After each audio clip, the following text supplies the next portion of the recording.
I mean, ultimately, what he's saying is that you can't really judge Leeds against Manchester City because it's an unfair outcome in terms of we're not going to beat these sides. All we're going to try and do is put up a credible performance, damage limitate, and get onto the games that we can win. So I understand that. But is there anything about Leicester that we see that gives us cause or pause for thought that this particular direction of travel is going to change? I didn't think it was when they appointed Dean Smith. I think on his last voyage into salvaging a football club, he took a Norwich down. I know he's a decent manager. He did a great job at Brentford and got Aston Villa out of the Championship. But I'm talking about now, and I'm talking about the challenges that are in front of them. Yeah. Leicester are no longer sleepwalking into relegation. They're positively sprinting towards it.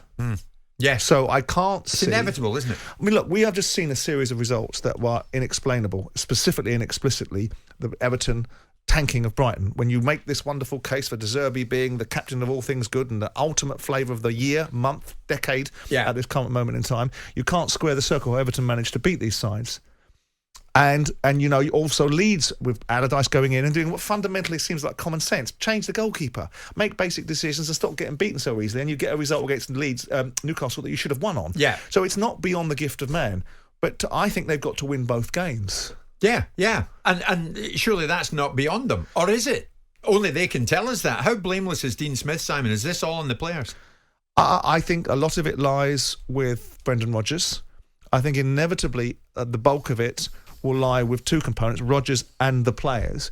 Dean Smith had a thankless task in terms of coming in and righting a ship that had already gone wrong, you know, and I'm not entirely sure that he had the skill set to do it anyway. So I don't give him a pass because I don't think he's made that much of a fundamental difference. But the bottom line is that Leicester have, I think, probably been rudderless for quite some time now. Yeah. So rudderless, with all due respect to the ownership model that's been obviously steeped in tragedy because of the passing of the father, but I don't think it's been quite the same football club going forward, albeit there was an FA Cup win in the middle of that. And Brendan Rodgers disappearing into the ether after producing a side that lost their first or didn't get a win in the first 7 games. They changed it when it was too late. Yeah. Now, whether that changed, I believe it's because Brendan Rodgers didn't have the stomach to carry on, and so they were put in a situation where, well, we might as well call it mutual consent. You don't fancy it anymore, we don't fancy you anymore on the basis of you don't fancy it, so let's not all fancy it together. I mean, Brendan's been gone a good time, though, Simon. I mean, 6 weeks now. They've had time, have they? How many games is that? 10 games? Tops?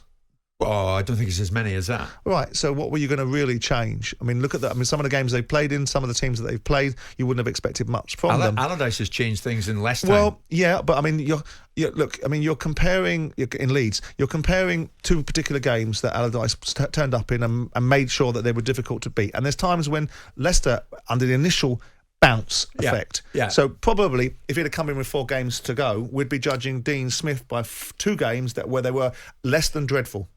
They were better than worse than they've been previously.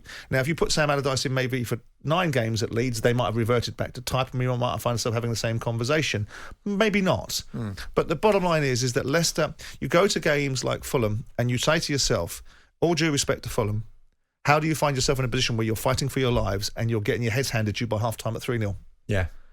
You know, how can that be? And you make a fist of it in the second half because it's a little bit of cheating going on there. When you're 3-0 down and the game is gone, anyone can play. Tell me this, as an owner, and you've been one, at what point do you start making contingency plans? Right, okay, we're out of this. It's looking like the Championship. We need to plan for that now.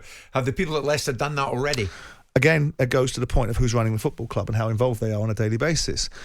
In all fairness, you don't want to turn your mind to the eventuality of looking in another division. You don't want to face that particular reality because it becomes a self-fulfilling prophecy. But 2 or 3 games out, Simon, do you have to have a plan B? No, I didn't. When we were 2 games to go and we were playing Southampton, the penultimate game of the season, I still believe we'd get out of it. When we played Charlton and the last game of the season, and in our instances, we could and should have done.